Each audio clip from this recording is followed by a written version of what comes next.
Aldo Marcos de Castro Paz. ¿Se escucha? Sí. Miembro de número de la Junta de Historia Eclesiástica Argentina, académico adscrito del Honorable Consejo Académico de la Academia de Estados Unidos de Dolores, provincia de Buenos Aires, por la ciudad de Mar del Plata. Miembro titular y delegado del Instituto de Estudios Genealógicos y Heráldicos de la provincia de Buenos Aires por el partido de General Pueyrredón. Comendador de Mar del Plata del Instituto de Estudios Jurídicos Santiago de Liniers. Miembro titular vitalicio del Consejo Académico de la Sociedad Argentina de Historiadores. Miembro correspondiente del Instituto de Estudios Iberoamericanos, Centro de Descendientes de Expedicionarios al Desierto de Ejército y Armada, Instituto Argentino de Ciencias Genealógicas, Jockey Club de Buenos Aires, Asociación Argentina de Descendientes de Guerreros del Paraguay, Centro Histórico y Geográfico de Soriano, República Oriental del Uruguay, Colegio Brasileiro de Genealogía del Río de Janeiro, Brasil, Instituto Argentino Gallego de Ciencias Históricas y Genealógicas, Junta Sabatina de Especialidades Históricas de la Ciudad de Buenos Aires, Academia de Estados de Estudios Genealógicos de Córdoba, Centro de Estudios Genealógicos Históricos y Heráldicos de Santiago del Estero, y miembro asociado de la Junta de Estudios Históricos de las Campañas al Desierto del Círculo Militar de la Nación. Vicepostulador de la causa de canonización de la Sierva de Dios, Madre Mercedes Guerra, fundadora de la Congregación de Hermanas Terciarias Franciscanas de la Caridad ante el Arzobispado de Buenos Aires, presidente de la sección histórica, entre 1998 y 2001.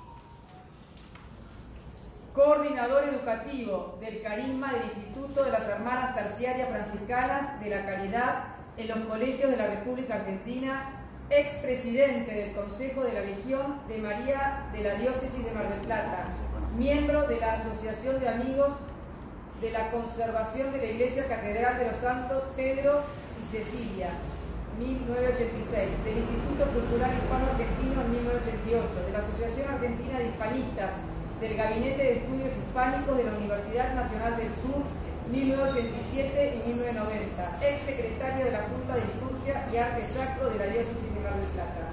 Respecto de la primera Santa Argentina, es autor de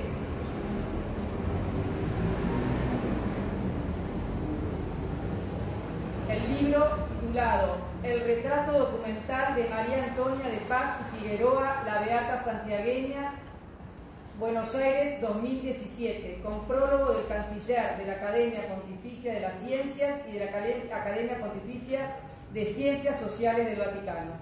El 23 de abril de 2023, la Honorable Cámara de Diputados de la provincia de Santiago del Estero y la Fundación Mama Antula le otorgaron un diploma mención de honor en reconocimiento por su labor como propagador de la vida y obra de Mama Antula, la Beata Santiagueña. Le damos la bienvenida a...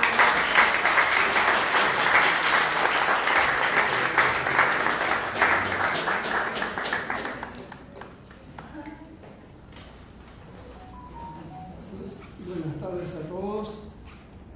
¿Escucha? Sí. Bueno, estamos felices de poder reunirnos hoy en el Día de la Mujer en torno de una mujer nuestra, una mujer hispano-colonial del Virreinato del Perú, del Virreinato del Río de la Plata, la primera santa argentina, María Antonia de San José de Paz y Figueroa. A todas las mujeres que están presentes, feliz día, sobre todo porque todas están convocadas a conocer, a amar y a servir como lo hizo María Antonia. ¿Quién es María Antonia? Durante todos estos meses se ha hablado, se ha escrito mucho en torno de su persona, de su figura, de su tarea, de su apostolado, de la mujer peregrina, etcétera, etcétera. Muchos artículos bien fundamentados, otros que lamentablemente no tienen el sustento ni académico, algunos que no tienen ni el sustento académico ni de la veracidad que debe tener todo artículo, por mínimo que sea, y toda publicación para que sea fidedigna. Nos podemos preguntar quién era ella, pero desearía hacer 3 aclaraciones previas porque muchos de ustedes habrán leído Sor María Antonia de la Paz y Figueroa. Nunca fue Sor porque no fue monja, era beata de la Compañía de Jesús. El apellido es de Paz y Figueroa. Se ha publicado inclusive en artículos fundados que nació en la villa silífica de Santiago del Estero. No es cierto porque en vida de ella se publica el estandarte de la mujer fuerte de nuestros días, año 1791, y dice que nació en Santiago del Estero, ciudad. Ella, en su testamento, que 2 días antes de morir lo dicta, dice que nació en la ciudad de Santiago del Estero. Lo ratifica su confesor en el eloquio fúnebre 4 meses después de muerta. Y los 2 retratos que existen de ella, que son considerados indubitables o auténticos, dicen que nació en la ciudad de Santiago del Estero. Los 2 retratos son dignos de ver, y yo les diría que el primero fue pintado por José de Salas, el madrileño, que la conoció, porque el pintor llegó a Buenos Aires en el mismo tiempo que llegó María Antonia. Y el padre Pellier lo llamó para que pintara los altares del convento de Santo Domingo. Y María Antonia iba a Santo Domingo para confesarse con el padre Pellier. O sea que se han cruzado muchas veces. Por eso él la pinta joven, lozana, luciendo la belleza que todos, hasta los sacerdotes, decían que tenía. El segundo retrato ya es en la ancianidad y lo pinta Francisco García del Molino a partir de un bosquejo que había dejado el primer pintor, José de Salas. Entonces las vemos a la misma persona de joven y de mayor, y podemos cotejar que son los mismos rasgos. Lamentablemente el cuadro sufrió las acciones de las velas, del fuego, y fue ya repintado varias veces y está en la celda donde ella murió, y cuando la vemos no tiene nada que ver con sus rasgos originales. Si ustedes quieren ver cómo era María Antonia de verdad, tienen que buscar en la biografía del padre Begiristain o del padre Blanco, que dan una foto en blanco y negro como se usaba en esa época, porque está perfecto como era el cuadro, pintado al óleo, en color obviamente, pero que ahora ya no tiene nada que ver con él. Bien, yo quisiera hoy regalarles una breve reflexión a partir de la documentación publicada por Roma en el año 2004, que se llama La Positio Super Unitutimus de María Antonia. O sea que lo que les voy a contar no es nada literario, de pura anécdota inventada, como ha pasado en nuestros días, sino que todo está documentado y absolutamente todo está basado en lo que dicen los papeles, los documentos, en lo que ella escribió, lo que escribieron los que la conocieron y además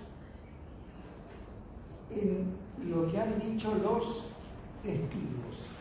Hubo testigos de visu, o sea, testigos que la conocieron, pero después, como la primera documentación, Rivadavia ordenó que la quemaran en 1812, fue de nuevo reunida y se le pidió testimonio vinculado a los que habían escuchado, los que la conocieron. Entonces, es testigo visual y testigo exauditivo. Ocurre que toda esa documentación, que por suerte quedó copia, toda fue quemada en el incendio de la Curia de 1955. que de nuevo tenemos una pérdida de documentación invalorable. ¿Cuál es la primera característica de María Antonia en cuanto a su carácter? Se nos presenta con el primer signo de alegría. Es una mujer alegre. ¿Cómo sabemos que es alegre? Porque le gustaba cantar. Ella introdujo el desarrollo de los ejercicios espirituales por escrito y lo corroboró su amanuense Ambrosio Funes, que ella cantaba el Padre Nuestro. Eso fue la innovación que hizo con relación a los ejercicios que organizaban los padres de la Compañía de Jesús. Cantaba el Padre Nuestro porque le gustaba cantarlo y pedían que se lo cantaran cuando ya era anciana y se sentía mal, melancólica, sentía el hueco de la ausencia de no ver más a su familia y de no volver a Santiago del Estero. ¿Cómo sabemos que María Antonia cantaba? Porque ella se consagra beata de la Compañía de Jesús a la edad de 15 años. Y hay dos puntos de coincidencia en los que al final se ha corroborado, de acuerdo a las coincidencias con sus cartas y los parentescos que ella menciona, que no es hija de Francisco Solano de Paz y Figueroa, como se dijo años, y yo mismo lo he asegurado y lo he publicado, como otros autores lo han hecho, porque este señor era su primo hermano, y dan por abuelo al que era otro primo hermano, o sea que hay un problema de corrimiento generacional. Hay que buscar a ella, que era prima hermana de estos señores, ¿dónde están los padres? Obviamente en la generación inmediatamente anterior. Francisco Solano, al que tantos aseguran que es su padre, nunca se casó con Andrea de la Décima, como dicen, sino que se casó con otra señora y tuvo otros hijos, obviamente, y Andrea de la Décima se casó con otro señor, que se llamaba Francisco Paz, que no era Francisco Solano. Entonces, a partir de estos descubrimientos de deducciones históricas y genealógicas, hemos llegado a la conclusión en los últimos años, a partir de la sugerencia que en 1917 y 27 Andrés A. Figueroa dice: se podría presumir que su padre era Miguel de Paz y Figueroa Mendoza. Muy bien, este señor, que ocupaba varios cargos, era alcalde de Cabildo, era el que estaba al frente del Real Hospital, era maestre de campo. En 1745, cuando María Antonia cumple los 15 años, él es nombrado precisamente defensor general de naturales. Yo he constatado en las actas capitulares del Cabildo de Santiago, y está hasta el texto que él leyó y con el cual juró ser fiel a la defensa de los indios. En la actualidad decimos aborígenes, pero los indios se llamaban así porque habían nacido en las Indias Occidentales, que es el primer nombre que se le dio a todas estas tierras. ¿Qué hace María Antonia con ese aval paterno? Había echado manos del aval materno porque su abuela materna era propietaria del beaterio de la Compañía de Jesús, ubicado en la Acequia Real de Santiago del Estero.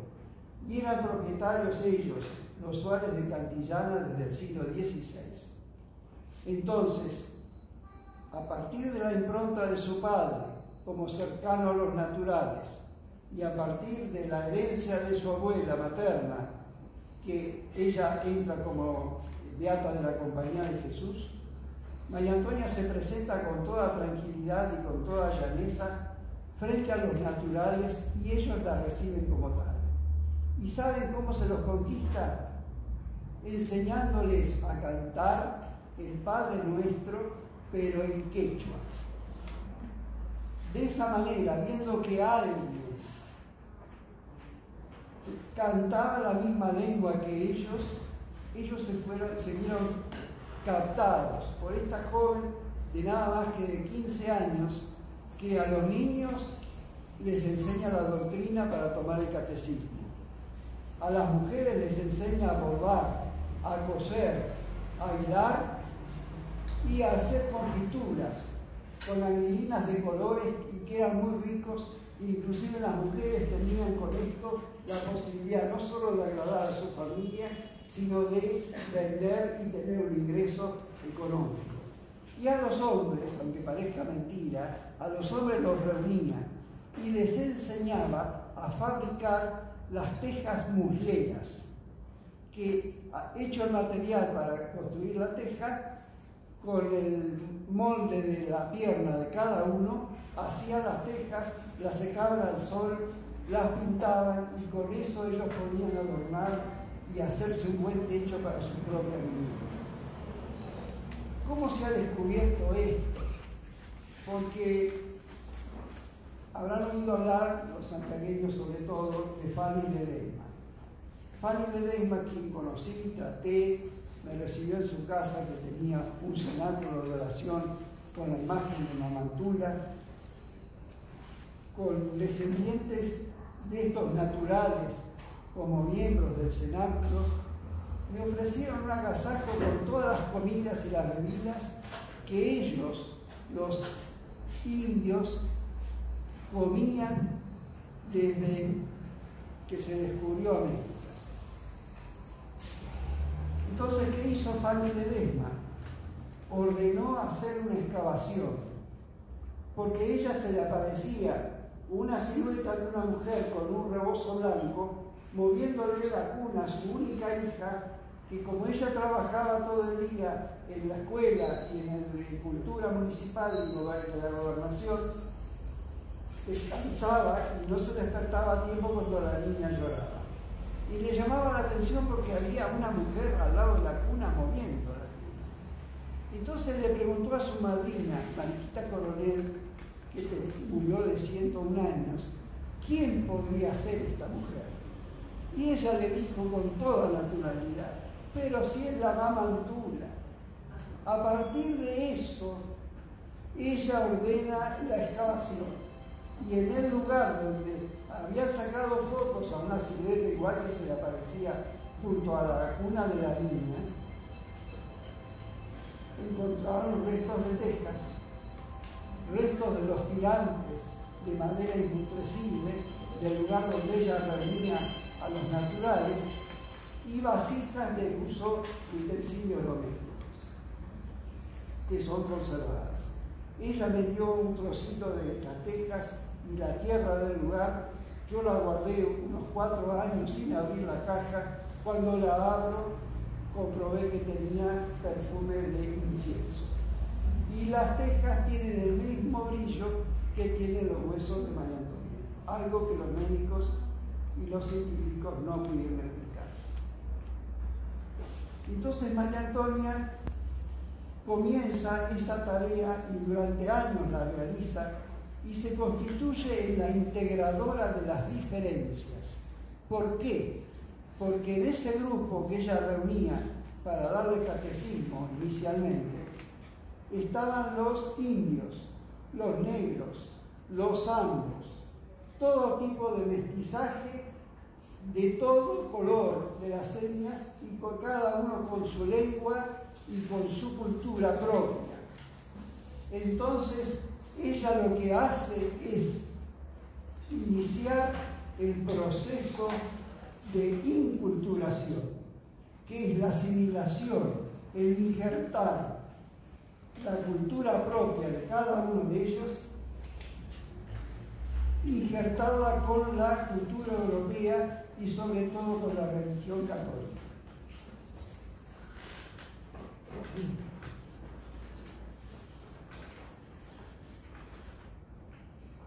María Antonia entonces aparece como un personaje desde los comienzos primordial en en este proceso de inculturación, hasta que llega el día 8 de agosto de 1767, en que tienen que leer a las horas de la noche el decreto del rey Carlos III de Borbón, expulsando a todos los miembros de la Compañía de Jesús de Indias y de España.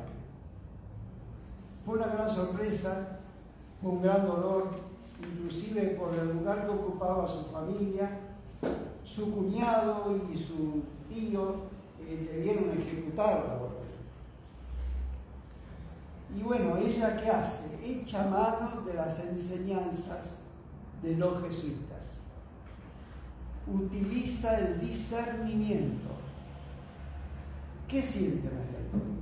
Siente dolor por esta pérdida. Piense que los jesuitas en 48 horas se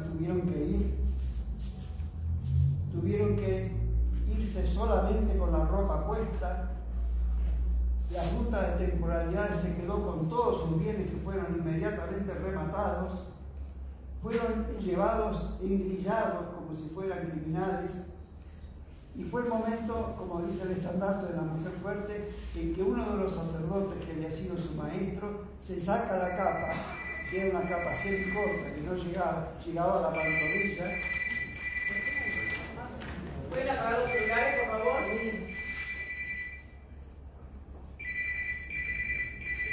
Y le coloca la capa. Entonces ella escribe una carta. Ella escribe en una carta proclamándose a sí misma heredera de la Compañía de Jesús. Como heredera de la Compañía de Jesús, ella aplica la regla de oro de San Ignacio, que es en todo amar y servir. ¿Para qué? Para la mayor gloria de Dios y para la salvación de las almas. Entonces se pregunta qué puede hacer, y decide, con buen discernimiento, decide continuar con la obra de los ejercicios espirituales, porque ella veía cómo en poco tiempo se sentía esta pérdida del consuelo espiritual que daban los ejercicios. Entonces, muy rápida, muy veloz, muy inteligente, ella le dirige una carta al obispo pidiéndole autorización para seguir con los ejercicios. El obispo la autoriza y tiene dos mercedarios, que son el padre Nis y el padre Toro, que la ayudan en la parte sacerdotal, ministerial, de sacramentos. Ella lo que hace con las otras beatas que la acompañaban, ir de casa en casa, invitando a las gentes para que asistieran a los ejercicios espirituales. En un momento se dijo que ella escribía unos billetes, como se llamaban en esa época, para invitarlos, pero esto era medio inútil, porque la mayoría de la población no sabía leer y escribir.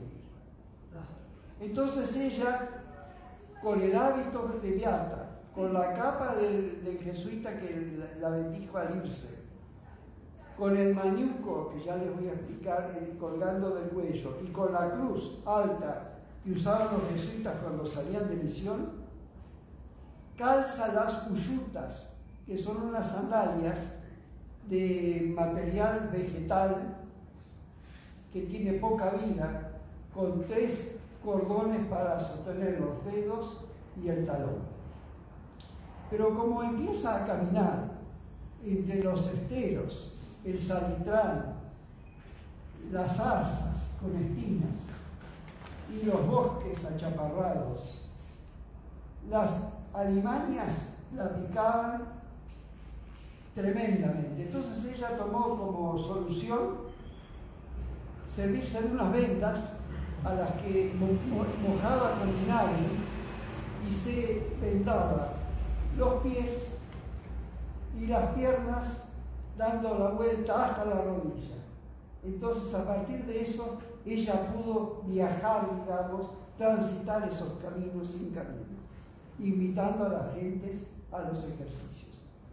Y hasta llegó a usar guantes blancos, no por un toque de coquetería femenina, sino para ocultar sus manos, porque se caía mucho por los caminos, se clavaba espinas, tenía lastimaduras y ella preservaba, digamos, su decoro ocultando sus manos con los guantes.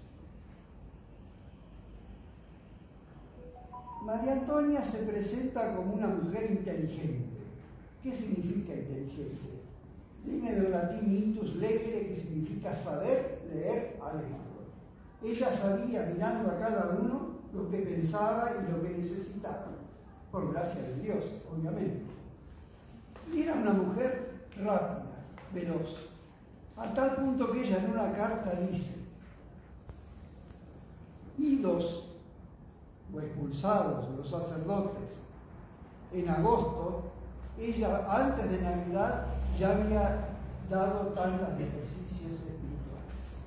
Por lo cual vemos que los dos sacerdotes no se hicieron rogar y que ella pudo empezar a cumplir su deseo con rapidez, con diligencia. Entonces, como esta urgencia le apremiaba el corazón, ella utiliza el magis de San Ignacio, que significa siempre más, siempre orar más, siempre amar más, siempre trabajar más por la gloria de Dios y las almas. Entonces, con este proyecto de trabajo, ella durante 2 años recorre Salavina, Atamisqui, Soconcho y Salavina, que eran poblaciones que estaban deseando recibir de nuevo el efecto de los ejercicios. Y bueno, hasta que llega el momento en que ella decide salir de Santiago del Estero y emprender su viaje por todo el noreste, y va vestida de beata con el niño Jesús colgado del cuello. O sea que María Antonia desarrolla su espíritu femenino maternal llevando al niño Jesús colgado del cuello, un niño que le habían dado los jesuitas, que mide un gene, que es esta distancia entre el pulgar y el índice, que son unos 13 centímetros, hecho de alabastro, y es un niño desnudo, dormido sobre la cruz, que tiene en la mano izquierda los 3 clavos de la pasión, que son los 3 clavos que tiene a su vez el escudo de la Compañía de Jesús.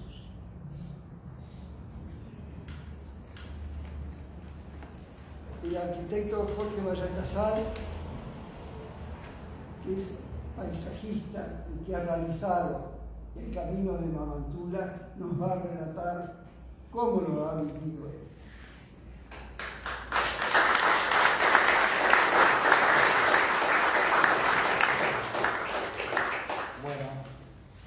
Gracias, Marco, por invitarme, por poder compartir con ustedes.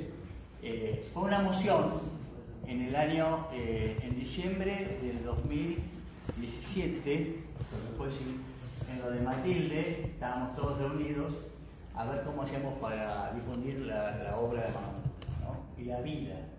Imagínense, 2017, había sido recién declarada beata, y creo que no anda, entonces estaba María Molestá, una gran impulsora de esto, que entonces empezamos a pensar, ¿qué hacemos? ¿Qué no hacemos? Y salió la posibilidad de hacer un camino como el de Santiago de Compostela, pero en Argentina, según lo que había caminado Mamantula. Y bueno, María había hecho el camino 2 veces, yo lo había hecho 2 veces, y yo ese año había dejado, yo lo iba haciendo cada año, ¿no? El camino a Compostela, y ese año uno de mis hijos me dijo, no, papá, quédate, no te vayas tanto tiempo. Bueno, al final no lo hice, entonces decidí, dije, bueno, voy a hacer yo ese camino a Mamantula. Y fue muy lindo porque, ¿por dónde caminó Mamantula? Ella vino de Santiago a Buenos Aires. Aparte, antes había caminado de Santiago a Jujuy, a Córdoba, a Tucumán, a Catamarca, a La Rioja, había hecho muchos caminos. Pero el camino de Santiago a Buenos Aires era el único camino que había en el virreinato en ese momento, que era el camino real. Entonces lo llamé a un amigo, Reto Spangenberg, que siempre me da buenos consejos así, con cosas de historia, y me dijo: Jorge, tenés que leer el libro de Con Color Corvo.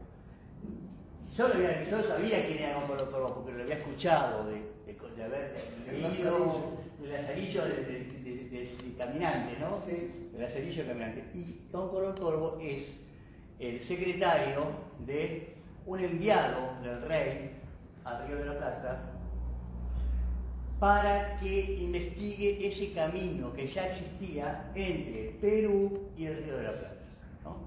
De Lima hasta Buenos Aires. ¿Y para qué lo vio? Justamente para cobrar los impuestos que se cobraban en cada aduana seca, para asegurarse de que el camino esté bien, de que ese camino pudiera ser realizado, pudiera ser traficado, ¿no? Porque era justamente el camino de, digamos, lo que es hoy la Panamericana, más o menos. Era importante que el virreinato tuviera buenas comunicaciones. Vino este hombre, escribió, muy interesante porque escribe cada posta, dice dónde está, cuenta qué pasaba en la posta de Pergamino, en la posta de Arrecifes, en la posta de Areco. Entonces, con eso, yo más o menos fui y dije, bueno, tengo que ir por acá. Y lo hice, salí un día de enero, lo hice en auto, pero se puede hacer caminando por tramos también. Y fue una experiencia muy linda porque, en realidad, yo leyendo las cartas de Mamá Tula, hay una carta que ella le escribió al padre Juárez, en donde dice: me siento cansada y agotada y muchas veces pienso que voy a morir, pero a la mañana siguiente me despierto con una fuerza que viene de otro lado. Y al lado de eso dice: de Santiago me reclaman, quieren que vuelva, pero no sé cuándo voy a volver. Cuestión que ella nunca volvió. Estas cartas creo que eran del 1770 y pico. No, ya estaba en Buenos Aires, y 1784 son estas cartas. O sea, ella ya hacía tiempo que estaba en Buenos Aires, la reclamaban en Santiago, y ella nunca volvió a comer su locro, sus empanadas, a hablar con los santiagueños, a ver a su gente. Nunca volvió al lugar de su infancia. Es muy importante volver al lugar de su infancia. No siempre, pero a veces es bueno, porque es como que reconstruir la historia de uno mismo, ¿no? Entonces yo dije, bueno, María Antonia, yo te voy a llevar a Santiago por el mismo camino que vos fuiste. Y así fue. Entonces empecé por Luján, porque acá en Buenos Aires, ella el camino lo terminó en Buenos Aires, pero dije no, como yo vivo en San Isidro, fui a Luján y ahí empecé. Ella pasó por Luján, está documentado, está escrito. Y entonces, de Luján empecé a buscar ese camino que a veces coincide con la ruta moderna y a veces no. Entonces iba...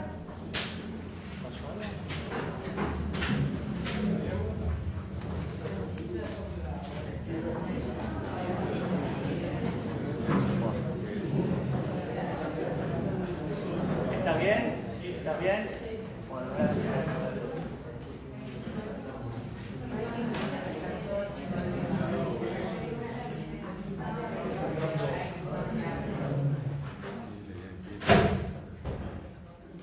Bueno, entonces fue muy lindo porque fue descubrir por dónde pasó, parar en cada uno de esos lugares donde ella estuvo, y me pasaron cosas muy lindas. Por ejemplo, en San Antonio de Areco me encontré con un señor, amigo de Martín y de Fabián, no sé dónde está Fabián ahí, Vivanco, y Vivanco me dio muchos datos, me dijo: tenés que pasar por acá, el camino antiguo pasaba por ahí, tenés que ir hasta Duga, doblar a la izquierda. Bueno, y no pude tomar ese camino porque había mucho barro, había llovido, entonces tomé a la vuelta.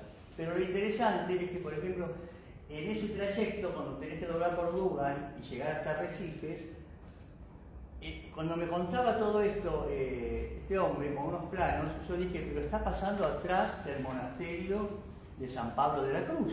Y exactamente el camino real pasaba por atrás de ese monasterio.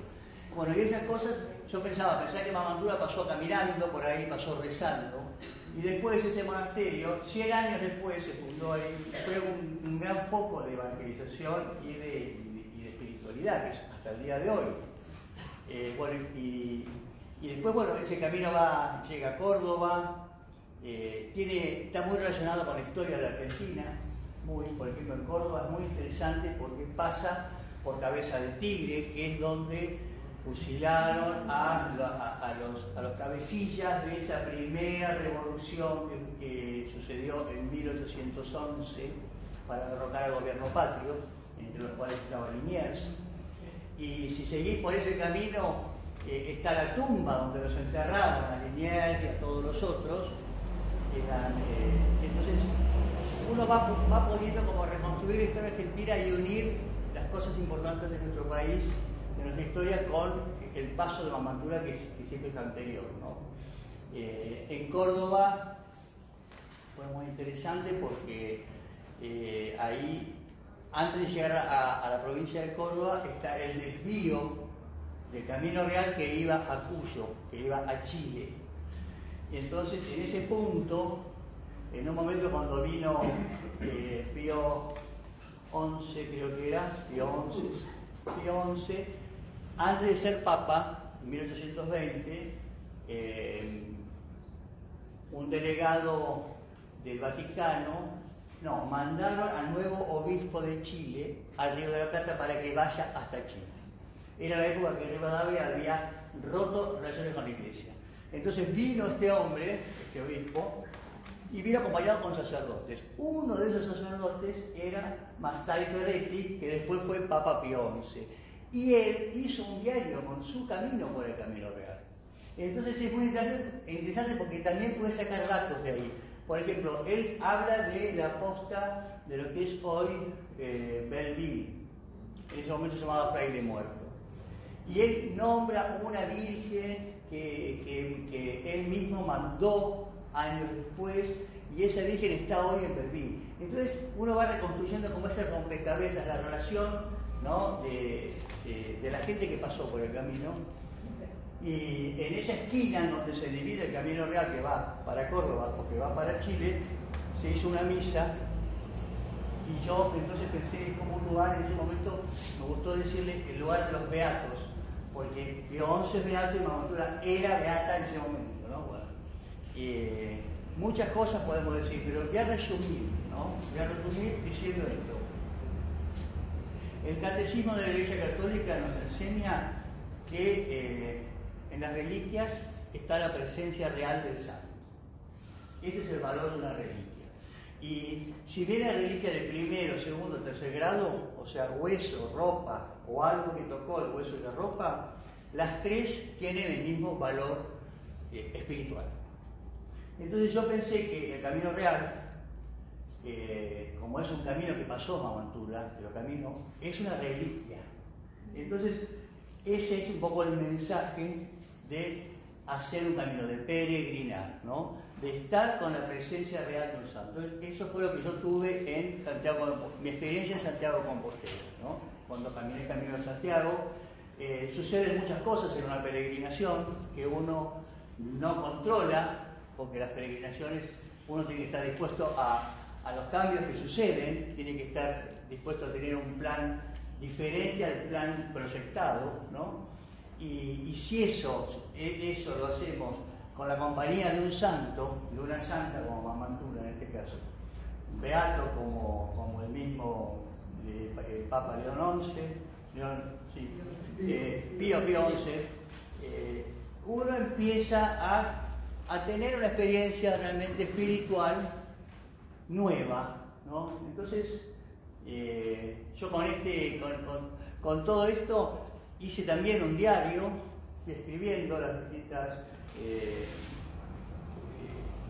vivencias, ¿no? Tuve momentos de oración muy lindos con la gente que se acercaba, tuve encuentros muy lindos de oración, tuve algunas reflexiones y escribí un libro que ya lo tengo listo, que en algún momento lo voy a editar, ya lo voy a publicar, ya lo tengo editado, para que algún día nosotros en Argentina tengamos un camino de Mamantura como el Camino de Santiago, con las indulgencias que el Papa nos dé y con todo eso.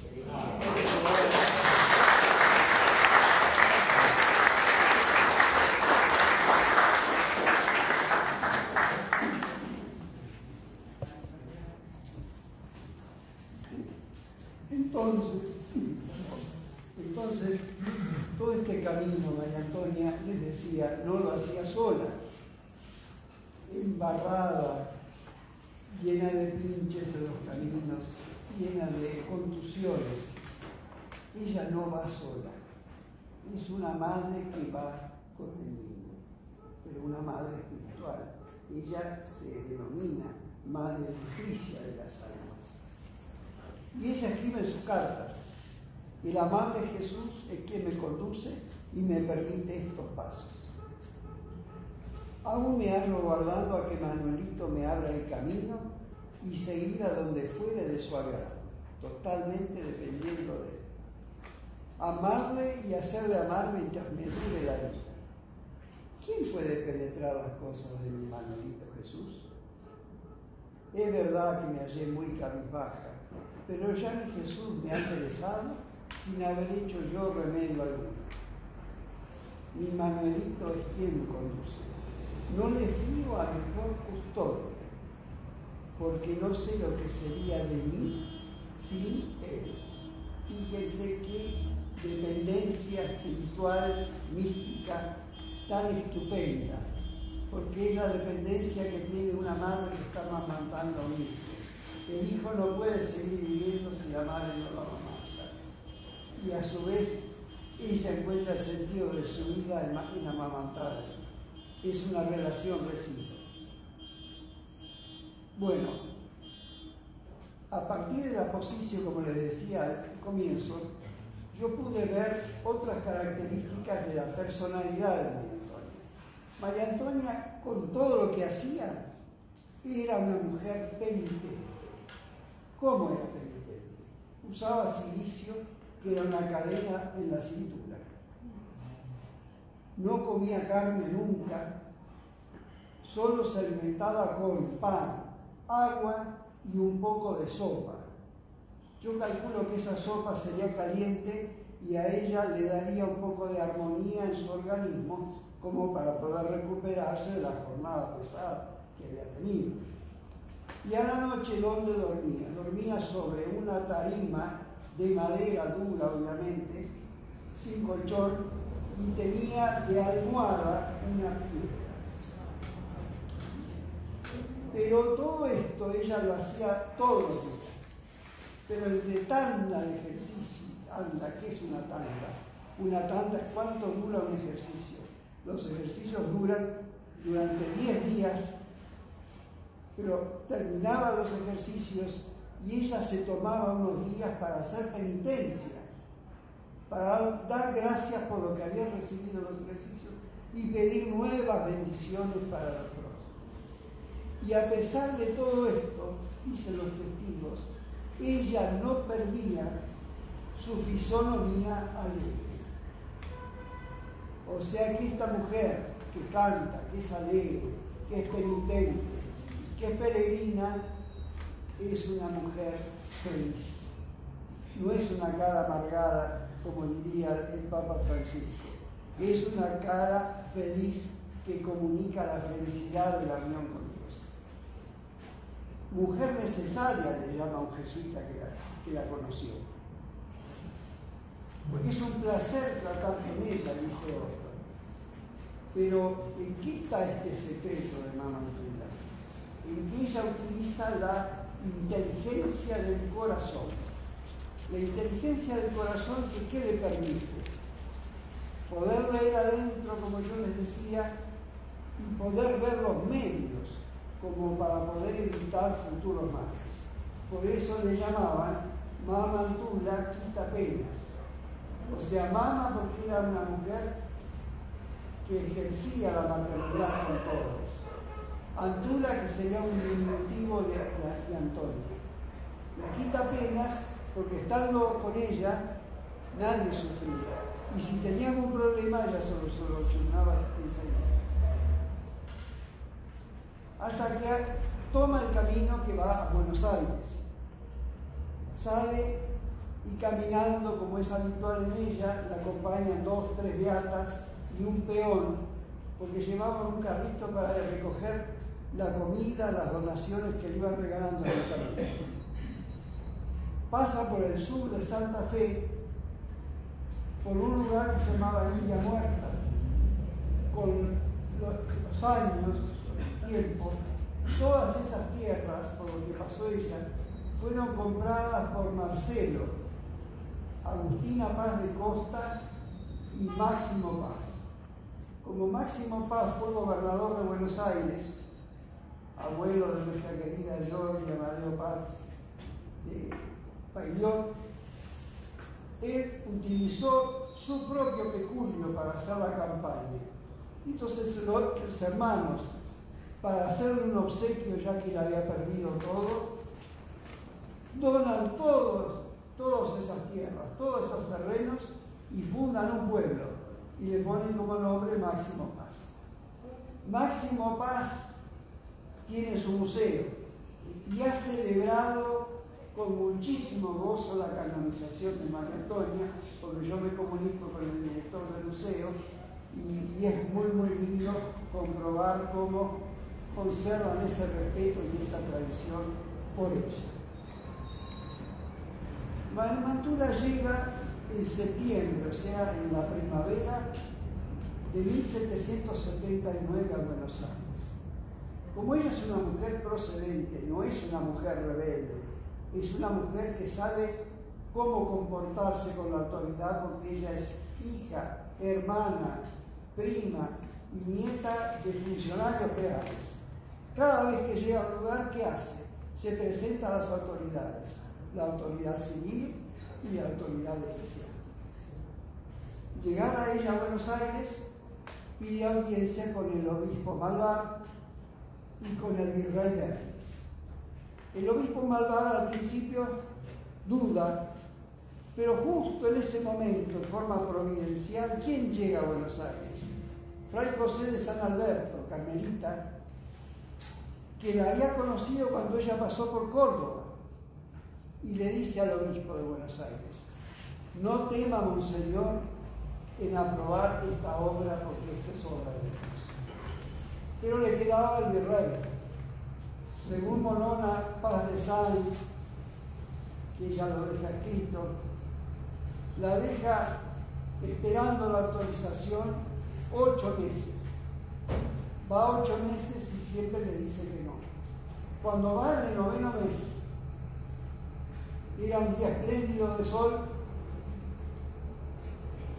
cuando la ve llegar, él mueve la cabeza y le dice: es que señora, esto huele a jesuitas. Y ella, muy con su gracejo hispánico, le dice: usted huele peor. Le hace la reverencia y se va. Pero advierte a la guardia que estaba en la puerta del fuerte que ese mismo día, al mediodía, el día lindo que tenían se iba a transformar en una gran tormenta, que corría peligro sus vidas si no se guarecían en un lugar seguro. Vino la tormenta, los que se rieron se quedaron afuera, cayeron rayos, muchos murieron, pero lo que fue más estrepitoso fue que explotó el polvorín de la ciudad. Entonces el virrey, a escuchar los sonidos, dice que bajó la cabeza y dijo: llamen a la señora. Y así María Antonia empezó con su tarea en la gran aldea, como le llamaban. Y aquí María Antonia se presenta como una mujer de paradojas. ¿Sabe por qué? Porque ella leía el futuro y previno a las autoridades, los previno que iba a haber una invasión, que fue la invasión inglesa en 1806-1807. Y leía el pensamiento muchas veces. Y ella comenzó a rezar, pero a la vez tener la seguridad de que iba a ser reintegrada a la compañía de Jesús. Y efectivamente, en 1836, la compañía volvió a Buenos Aires, volvió al país. ¿Por qué es una mujer de paradojas? Porque es mujer y es jesuita y sabe leer y escribir. Son tres paradojas irreconciliables en el siglo XVIII, donde los jesuitas eran una compañía solo para hombres, donde una mujer, para guardar el decoro de su sexo, según doña Saturnina de Otálora la abrazaba la mujer de don Cornelio de Saavedra, ellas no podían leer y escribir porque no era cuestión de su sexo. Entonces María Antonia era una mujer extraña. Hacía lo que hacían los hombres, jesuitas expatriados, y escribía cartas. Y sus cartas no decían tonterías, eran cartas importantes, cartas espirituales, donde ella, bajo obediencia, va narrando lo que hace y los efectos que se obtienen. Estas cartas son tan importantes que en vida de ella eran traducidas al italiano, al francés, al inglés, al alemán, al ruso, porque buena cantidad de los expatriados estaban en Rusia, y el Papa dispuso que se tradujeran al latín porque era el lenguaje universal de la Iglesia. Entonces, de esta manera, todo el mundo leía las cartas de María Antonia. En Francia, en 1789, caían las cabezas bajo la guillotina y se leían las cartas de María Antonia y se convertían los conventos que estaban cayendo bajo la molicie, la frivolidad cortesana de la corte. Entonces María Antonia cada vez demuestra que es ella la heredera de la compañía de Jesús. Prosigue la obra de los proscriptos. Transforma una obra en eclesial, una obra que era solamente de la compañía de Jesús. Y lo que es quizás más importante para nosotros como Argentina es que ella prepara en lo que va a ser la Argentina un espíritu, una nueva mentalidad que nace desde el Evangelio y prepara la nueva era de la integración. Así como ella había hecho con los naturales, ella consigue que en una misma tanda de ejercicios que antes, en la época de los padres, era para mujeres y para hombres, separados hasta, no solo en tandas, sino en casas, y que eran de acuerdo a la jerarquía social, y iban los pobres solos, los campesinos y los esclavos y las sirvientas, y no iban con las señoras. Lo que ella, ¿qué es lo que consigue ella? Que todas las mujeres duerman en esteras, una al lado de la otra en el suelo. Y la virreina se levanta más temprano para servirla a la sirvienta que está al lado de ella. Y comen todos con la misma comida, no hay distingos de comidas por jerarquía. Y está el virrey y al lado está el campesino y el negro esclavo. Esto no había pasado nunca en ninguna parte del planeta. Eso lo logra María Antonia. Y esa es una transformación lenta que ella la consigue con naturalidad, porque todo lo que ella quería, todo se fue cumpliendo. Ella daba como María Antonia y Dios daba como Dios. Por eso, esa es la causa de los prodigios de María Antonia. ¿Qué es un prodigio? Es realizar una acción que va contra las leyes de la naturaleza, contra lo que naturalmente tiene que ser. Entonces, ¿ella qué hacía? Tenía que alimentar en las tandas de ejercicios a 200, 300, 400 personas, darles el desayuno, servirles el almuerzo y darles la comida a la noche. Entonces, ¿qué hizo ella? Empezó a pedir limosna para comprar la mínima comida para la cocina. Ella cocinaba a veces o hacía los postres que le gustaban, pero evidentemente no había todo lo necesario, porque a la tarde ella incluyó y tomaron mate con hierba de Paraguay.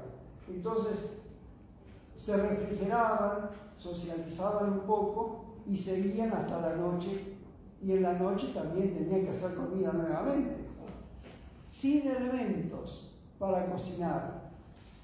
Entonces ella empezó a multiplicar la comida y cambiar las especies.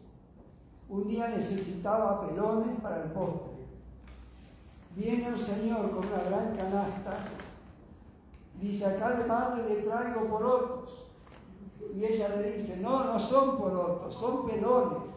No, que son pelones, que son porotos. Y la cuestión que saca el lienzo con que tenía tapada la canasta y había la fruta que ella necesitaba. Un día no tenían pan.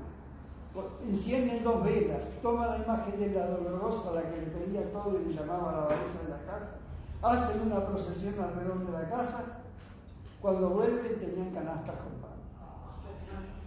Por eso ese cofre enorme, ese baúl que se conserva en la celda donde ella murió, ahí ponían el pan, ahí le decían las beatas: mire que no hay nada, y volvían a abrir de nuevo y estaba lleno de pan calentito.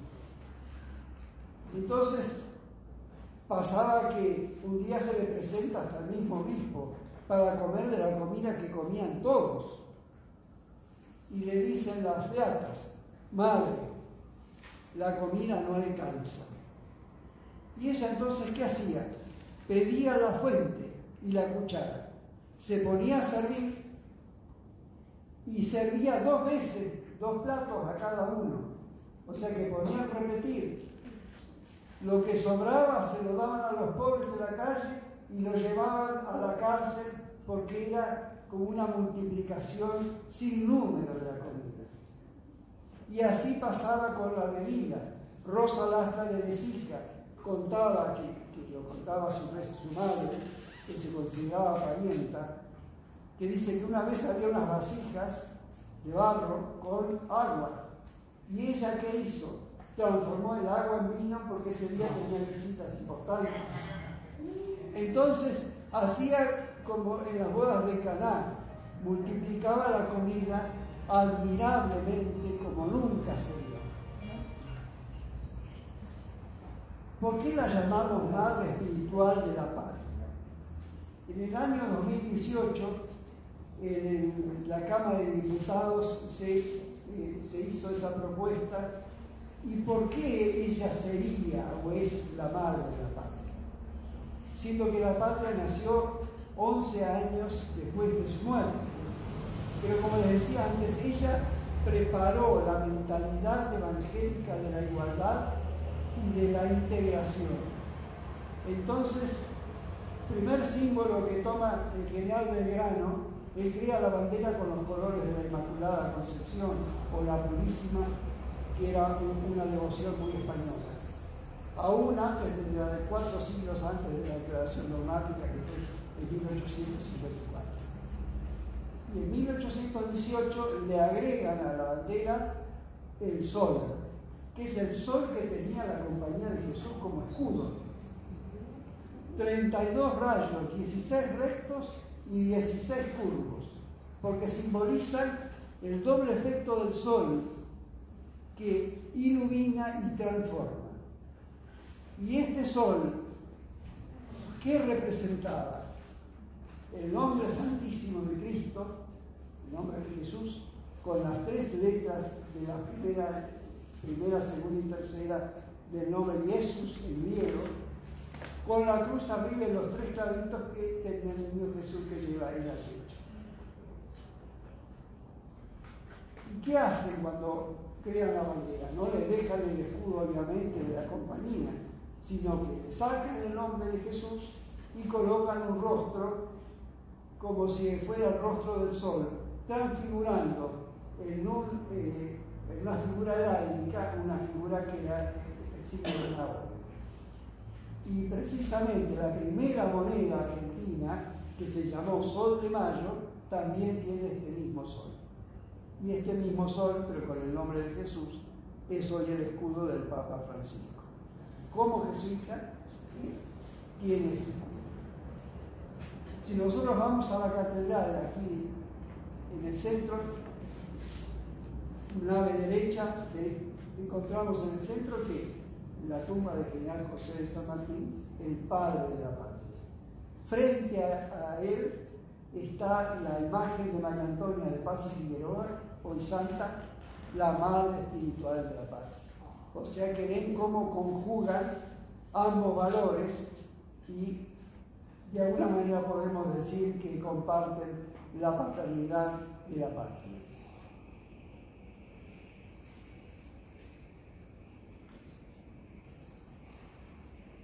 Dice María Antonia: yo siempre me hallo en esta de Buenos Aires, continuando el ministerio de los santos ejercicios y experimentando grandes progresos espirituales en las almas. Sigo con más ahínco a la práctica continua, pues su majestad, o sea Dios, parece que visiblemente concurre con sus providencias para esta santa obra. Así en promover los corazones con tanta vehemencia en este acto, como en la de facilitarme todas providencias para el subsidio de la facultad de la multitud que constituye. O sea que evidentemente ella reconoce que todo lo que puede hacer lo hace en aquel que la conforta, como decía San Pablo. Le llama remediadora de males. ¿Por qué? Porque toda su vida era un milagro, dijo un jesuita que la conoció. Hace cosas extraordinarias que no había hecho ninguna mujer. Camina 1400 kilómetros y reemplaza la labor de 455 hombres que habían sido expulsados. Multiplica la comida, como les decía, cambia las especies y lee el pensamiento. Tiene el don de bilocación. ¿Qué es la bilocación? Como tenía el Padre Pío de Pietrelcina: estar en dos momentos al mismo tiempo. Ella estaba en la celda de la Santa Casa de Ejercicios y se le aparece al virrey a la noche porque iba a condenar a muerte a un insecto, para advertirle. Una chica que había tenido un desengaño amoroso tenía el cuchillo en la mano y escucha un ruido terrible en la puerta de calle. Ella abre la puerta y se encuentra con María Antonia, que lo único que le dice es: vengo para que me entregues lo que tienes en la mano. Y la chica se queda conmovida, se pone a llorar, le entrega el cuchillo y se va con ella a la Santa Casa. Y hay otro caso que es el de José Antonio de Velázquez. José Antonio de Velázquez era un funcionario del Cabildo, un hombre de gran fortuna, que fue apoderado del virrey Olaguer Feliz. Y bueno, tuvo un traspiés económico.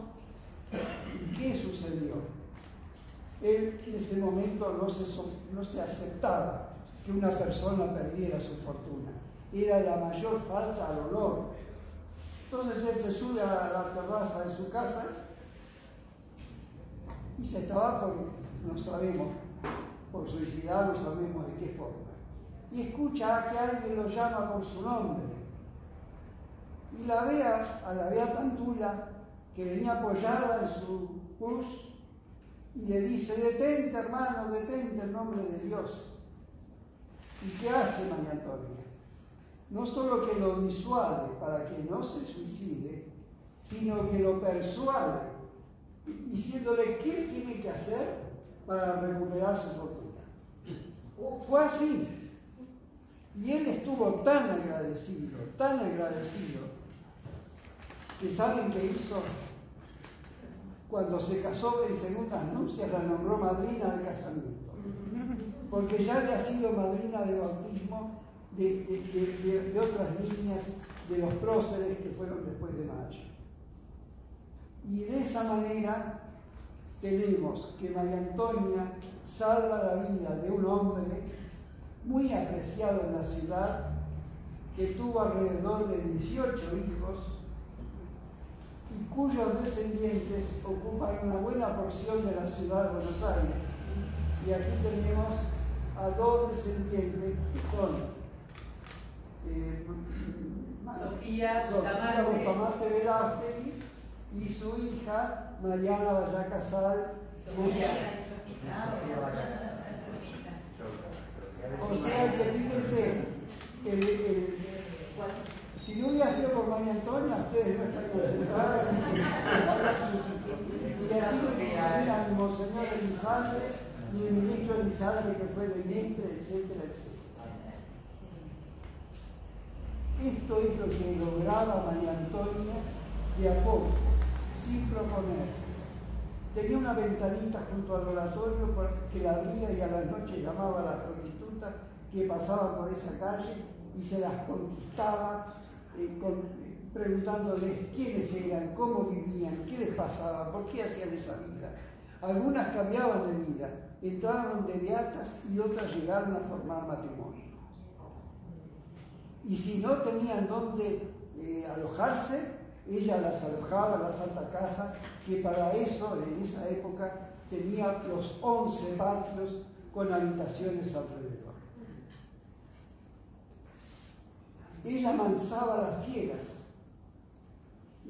más temidas, cuando la veían llegar a ella por el camino, se le echaban a sus pies. Esto fue testimonio de la señora Petrona de Olaechea, Suaznavar, Paz y Figueroa de Costas, cuyos descendientes se encuentran aquí los hermanos Manuel Federico y José Costas, que son sextos sobrinos de Mamantula, y el señor Damián Abregu, que es séptimo sobrino de Mamantula, por la misma línea de los Olaechea y Suaznavar. O sea que, ¿qué podemos decir? María Antonia entraba en lo hondo, en lo más profundo de la sociedad de su tiempo. Todas las clases sociales la reconocían. La que fue apedreada a su llegada andaba por las calles y todo el mundo se arrodillaba para besarle la mano. Entonces ella se conmovía, sacaba al niño Jesús que llevaba de su pecho y lo daba a besar. Por eso el niño se le fue gastando y ella pidió uno de reemplazo. Una sobrina de María Antonia, María Isabel de Paz y Figueroa Sosa de Ávila, que era tía abuela de mi tatarabuelo, que fue tatarabuela del doctor Frías Bunge, casado con mi tía Celia de Estrada, y en la actualidad es quinta abuela de Matilde Joaquina Frías Ayerza, que ella desciende con toda la rama de los Frías de su familia, descienden por esta vía de los sobrinos de María Antonia.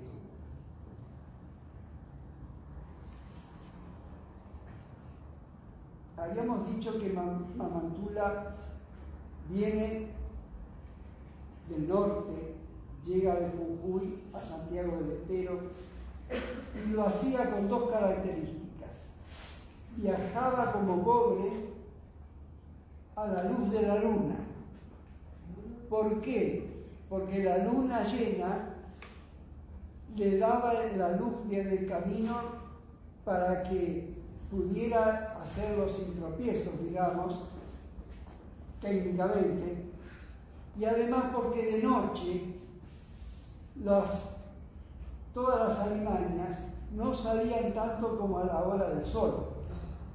Entonces ella llega a la casa de su sobrina nieta, que era Petrona de Santa Ana Paz y Figueroa, mujer de Santiago Basualdo. ¿Qué hace? Viene con guantes, porque tenía las manos muy estropeadas, y le lleva de regalo una Virgen de los Dolores que le habían tallado los indios y que ella vistió con ella. Entonces se la deja a su sobrina, con la condición de que la pasaran de mujer a mujer, pero estas mujeres tenían que llevar el nombre de Dolores. Coqui Villanueva de Guarnieri, que es la que en este momento la tiene en Santiago, me contaba que ella, respetando ese deseo y esa palabra de María Antonia, tuvo que cambiar es su nombre en el documento, y anexarle Dolores. Y es ella la que ha hecho que la imagen de la Virgen vaya por todos los lugares por donde anduvo María Antonia. La llevó a la misa de la beatificación y ahora todos los homenajes de la canonización. Esta señora era hermana, tenía una hermana que se llamaba María Cristina de Santa Ana Paz y Figueroa, casada con el alférez real Ángel Julián Martín de Carranza, que tiene la característica, tuvo, de que se escribía con la beata de los ejercicios. Santa María Antonia recibía sus cartas y se las respondía, ¿dónde estarán? Pero ella, cuando ya era mayor y tenía la nostalgia, que es el sabor de la ausencia, y quería volver a Santiago y quería saber de su familia, ella le pide, le reclama que le escriba cartas y que sean largas, porque le daban mucho consuelo. Este señor con María Cristina son los quintos abuelos de los Vallá Casal, Oyuela y Vallá Casal Bustamante. En el año 1785, ya terminamos, María Antonia, ¿qué hace? Cumple otro deseo. Llega, no por vía del mar, sino por el río, con el permiso del rey, que primero no la aceptaba y ahora no quería que se fuera. No quería que el rey que se dejara a Buenos Aires, hasta que le dio el permiso y se fue a Colonia del Sacramento y a Montevideo, pero con la escolta que le dio el virrey, o sea que no iba sola en el Ildefonso. Ahí ella fundó Casa de Ejercicios, que estuvo en pie hasta la mitad del siglo XX. Hasta que finalmente María Antonia llega al final de su jornada. Ella, en 1795, había inaugurado la Santa Casa. Y miren lo que dice unos años antes, porque le costó mucho levantar una construcción que ustedes conocen, la casa, y en todas las épocas costó conseguir primero los terrenos y después los materiales. Los tirantes se los mandaron del Paraguay, de material de madera imputrecible. Dice, la administración de bienes espirituales que Dios prepara por mis manos, sin embargo, de la indignidad con que admito semejantes beneficios y de la divina misericordia con que para ellos se distingue, me hacen inferir que su divina majestad tal vez me conceda terminar mi carrera en la práctica de algún proyecto que produzca utilidades permanentes. Esa es la Santa Casa donde vamos de visita, hacemos retiro, asistimos a misa, visitamos la celda donde ella vivió, etc. 2 días antes de morir, dicta su testamento. Y finalmente encuentra el fin de sus días el 7 de marzo de 1799. A las 3 de la tarde muere como Cristo. ¿Qué pasa en ese momento? El techo de la celda se abre y su alma sale como una bola de fuego. Y la casa queda perfumada con aroma de rosas y de violetas. Esto no es cosa de monjas o de beatas. ¿Quién es el que da testimonio? Su gran amigo, Francisco Antonio de Escalada, miembro del Cabildo, que fue muy amigo de ella, muy cercano. Ella lo nombra, ella fue la madrina de su casamiento también, así como había sido la madrina de una de sus hijas. Y él, que se casa con segundas nupcias con doña Tomasa de la Quintana, fue su hija María de los Remedios, Carmen, Rafaela, Feliciana, de Escalada y de la Quintana, entre comillas, amiga y esposa del general José de San Martín, como el mismo general lo escribía en su tumba. Entonces, con estos testimonios, con estos aromas, María Antonia es depositada en un catre de cuero con 4 velas alrededor, y a la luz de esas velas se lee su testamento, donde dice como condición que sea sepultada a una hora no concurrida por gente. O sea que ella lo que pedía que nadie fuera a su sepultura, y ser sepultada sin cajón.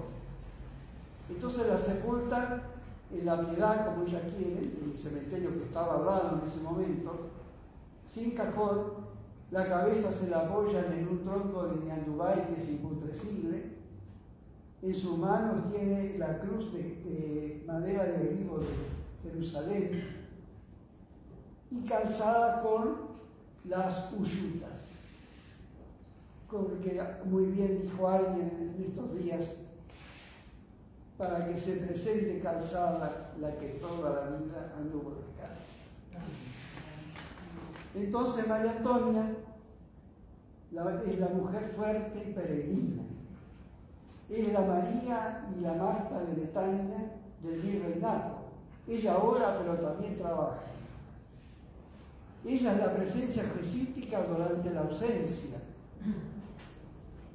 Ella es la que fomentó la cultura del encuentro entre las diferencias. Es la mitad santa que socorre a todas las clases sociales. Es la conductora nutricia de las almas y es la defensora de la vida. ¿Cuáles son sus últimas palabras en el testamento? Fíjense. La sintetiza o se sintetiza ella en pocas palabras. Gracias, mi Señor, por haber podido terminar la labor que pusiste en mis manos y que yo he tejido con sustancia de mi propia alma. Y ahora lo invito a Jorge Vallacasal para que nos deleite con sus canciones.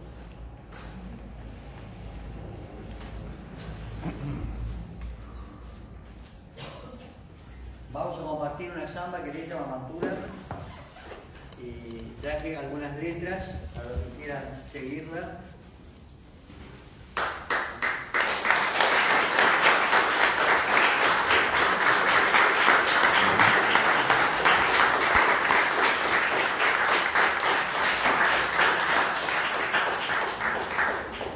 Porque antes de que empiece, Sí. voy a primero que es muy conmovedor, como siempre, oírte, Aldo. Acá voy a dejar unas, además de las estampitas, unos sobres y un sombrero que está en mi cartera para que quien quiera poner, porque el padre Vallacasal, hermano de Jorge, es el párroco de la iglesia de la parroquia de Puerto Madero, en la Villa Rodrigo Bueno, que necesita construir La capilla de la capilla de la Virgen de Cacupé. O sea que pueden retirar estampitas que le van a costar mucho más de lo que pensaban. Y agradecer a ellos, pero quiero decir una cosa, que como tenemos algunos del Vaticano para esta canonización, ese domingo el Vaticano fue argentino, porque el presidente de la Nación fue para la canonización, el Papa fue como Antonia Aguilera, argentino y jesuita, y ella representó a todos nosotros. O sea que están los sobres y con un poco más que pongamos el sombrero va a ser bien. Gracias,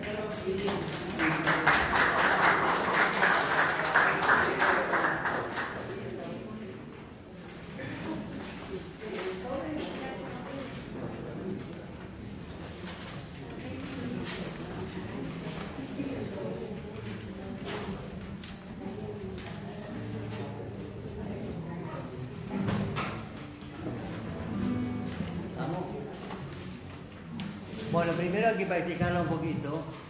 Es fácil, es muy fácil. Yo voy a cantarla haciendo la. Así ustedes entienden cuál es la música. Y después vamos leyendo la letra, que es un poco el recorrido de la vida de mamá.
culminar, las señoras María Teresa González Fernández y Marcela Ramírez nos van a contar cómo vivieron la canonización en Roma.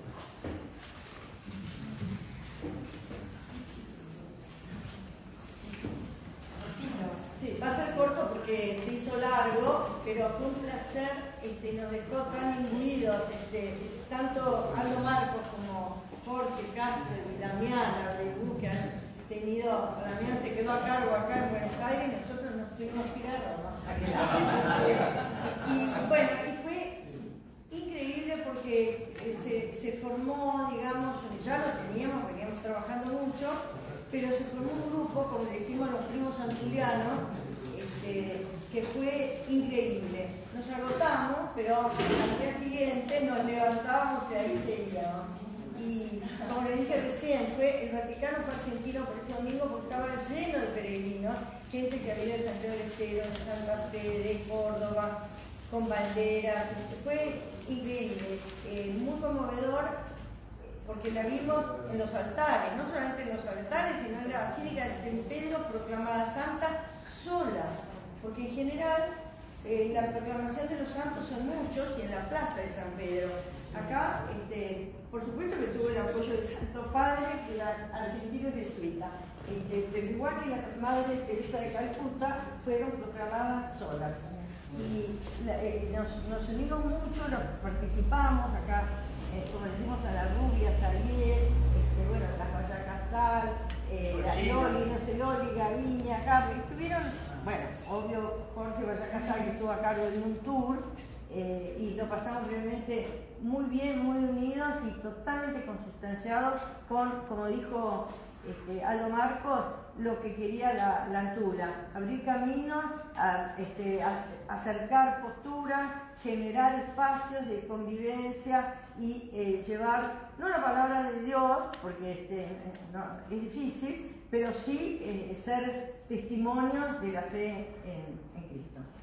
Bueno, no me queda nada más que decir que fue una gran emoción poder que Dios nos dio esa gracia de poder estar, algunos parientes, y poder ser testigos también de, por ejemplo, algo que me impactó, es cuando uno entraba, mejor dicho, a San Pedro y veías la imagen de la mantula, que fue imponente.